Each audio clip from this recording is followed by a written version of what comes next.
Baked and spiced. Some food tastes really good when they are highly flavored and baked, and one of them is the tandoori preparation. Hello everyone and welcome to All Lite Food, and today I'm going to share the tandoori cauliflower, which is a very delicious vegetarian recipe. So let's make it.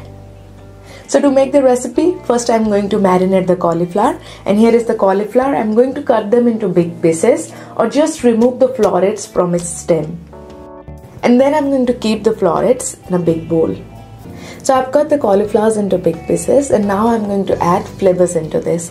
I will start with yogurt, and for this recipe here I'm using the Greek yogurt. The Greek yogurt is thick, so you can also use hung curd. The curd will give the recipe a tangy taste and also a thin layer that will hold the spices while doing the marination.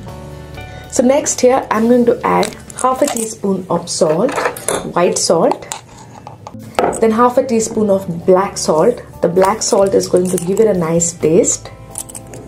Then half a tablespoon of ginger and half a teaspoon of garlic. Then half a teaspoon of turmeric powder. Then half a tablespoon of coriander powder. This is going to give it a nice coat. And then half a tablespoon of red chili powder. Use paprika or Kashmiri red chili powder for that nice red color. And finally I will add half a tablespoon of mustard oil and 2 teaspoons of tandoori powder. The tandoori powder will give it a nice street style taste, and use the pre-made one or homemade one, whatever you prefer.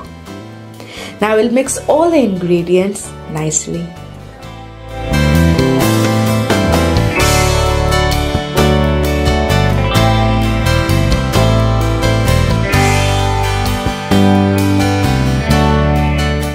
So now I have already marinated the cauliflowers, and now I'm going to put it on the baking rack.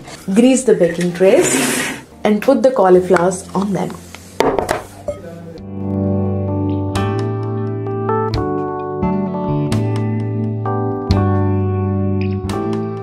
So now I'm going to bake this on 380 degree Fahrenheit for 20 to 25 minutes. The tandoori cauliflower is ready and is looking so good and delicious. I'll do a simple garnish with some sliced onions, a little bit of lemon juice on the top. Now cauliflower is a versatile vegetable, and you can just make any kind of recipe from this cruciferous veggie. Western, Indo-Chinese or Indian. You can just make a simple snack or go for main course. It will equally taste good in every kind of cuisine. So thank you so much for watching All Lite Food. I hope you enjoyed the video. Make sure to hit that like button, subscribe to the channel and click the bell icon for notifications. Comment and share the video with your loved ones. And I shall see you in one more video. Till then, goodbye, take care and stay healthy. For food and health related articles, please visit my website at www.alllitefood.com, and you can also connect with me on Instagram, Twitter and Facebook.